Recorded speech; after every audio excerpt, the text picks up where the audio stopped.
So here's the tallywhacker, and I'm going to go through how to test it out again. I don't think a trout's going to hit at this bait, but you basically just cast it out and you gently reel it in slow and steady, like this. And what you don't do is you don't want to retrieve it so fast that it spins out on you like this.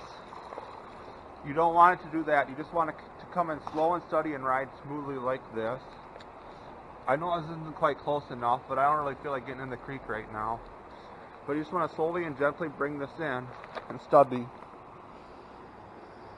And if you have a musky following it, so if you're like cast it out, and then you're slowly bringing in your musky following, I'd either move my rod tip off to the side or have speed it up a little bit, but you don't want it to spin out like I was saying earlier. You just want to slow and steadily bring this in. And bringing your rod tip up will make this spin faster. And you don't want your rod tip completely at the water, but when you get up close to the boat, you kind of have to bring it down by the water to go into the figure eight. And you want to make sure that you figure eight, because you definitely get hits on this in the figure eight, and it's the best sight ever to a fisherman to lose one in the figure eight. Fuck, I should see if I can get that spinner out of that tree with 80-pound line. Let me take the lure off first. That means we're going to have to put on my waders though. We're going to get that free spinner. So I got way too worked up about that spinner, which is an Eco Pro Tungsten 4 spinner I figured out.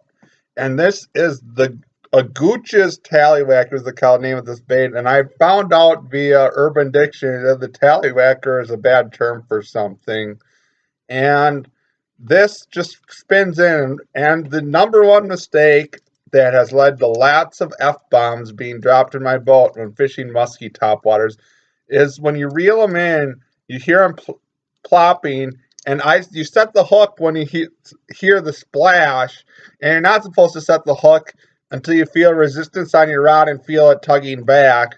And I have mouthed a lot of hook sets and let a lot of F-bombs go in my boat when I'm doing this. And you want to fish it, I usually just fish it with the mono or fluorocarbon leader.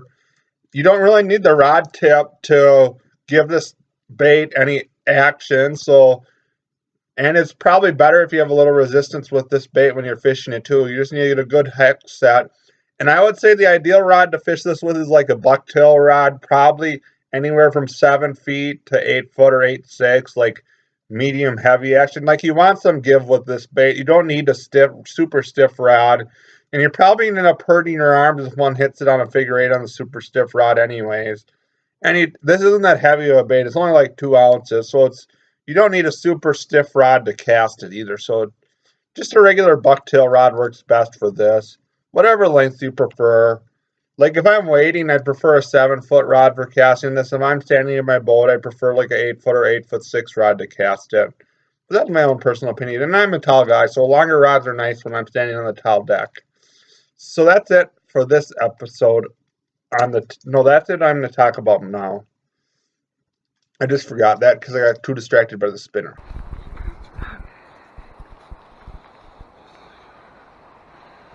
So let's see if we can get this free lure. Whoever did a really bad cast if they got snagged up that high.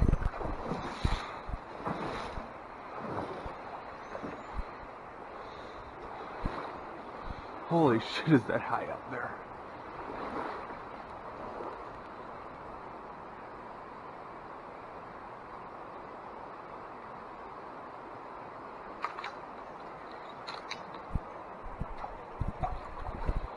What? Where'd the lure fly? Got the lure down. Sweet. Ooh, and it's a number 4 tungsten. This must be some fancy spinner someone made or something. That looks like a good bait. We better test it out.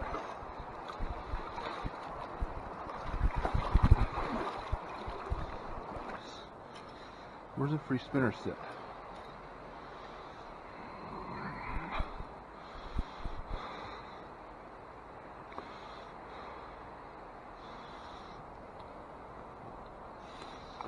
I'm going to do a swivel versus no swivel challenge one of these days too.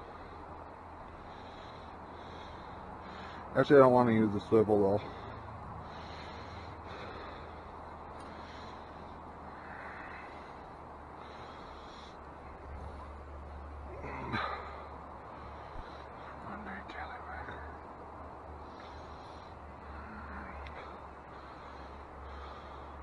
This is a Panther Martin. I don't even know. It looks like a Panther Martin, but it says tungsten on it.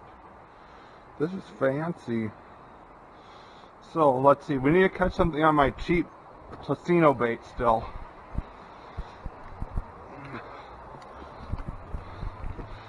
This is definitely too heavy for this rod. Oh, this spinner definitely works. First cast I had a hit.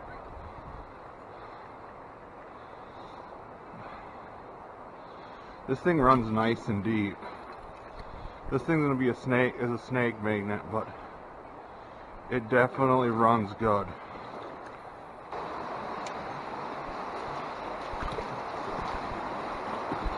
Here's where Susie nests.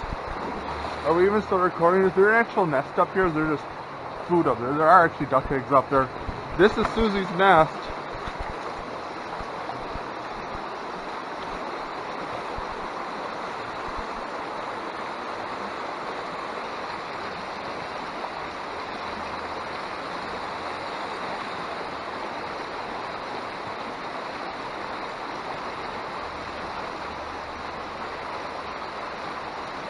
Take it.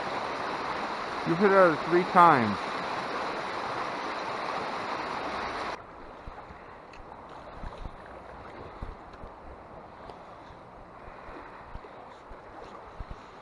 Trout magnets.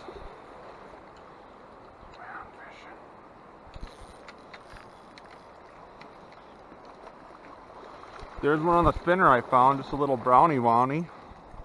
We gotta get one on the Placino bait still though. This tungsten spinner was well worth the effort. It caught a brown.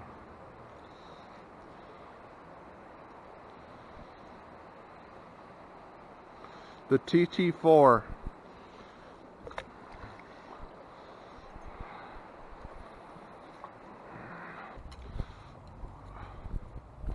We're supposed to keep out from the police department.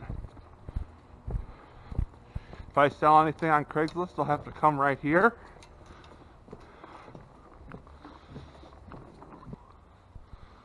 I guarantee you, if we wade up and through this hole, we'll get one on this bait, though. Because they all seem to sit right up there.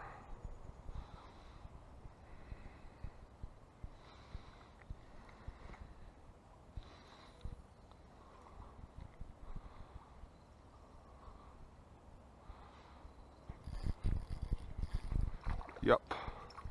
The spinner got a dink. That's a dink though. And it released itself.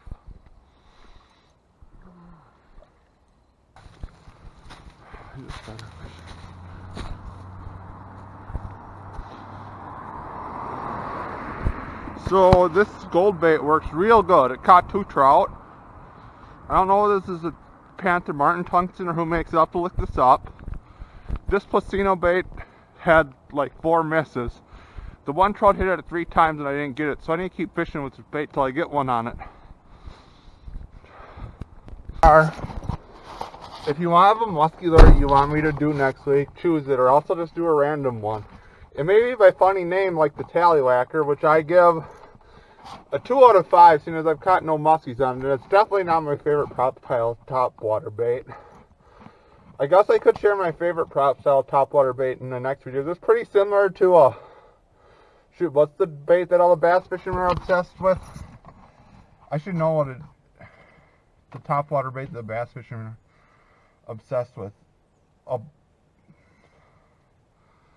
should know what it is. A whopper plopper. It's just like a whopper plopper that bass fishermen use. You can actually, I think, get bigger whopper ploppers for musky fishing. And this bait costs like $18. Sorry for my fuck up and not coming to the right of my mind right away. I've been busy and have lots of things on my mind. So that's it for this episode of Musky Hans Outdoors. Thanks for watching.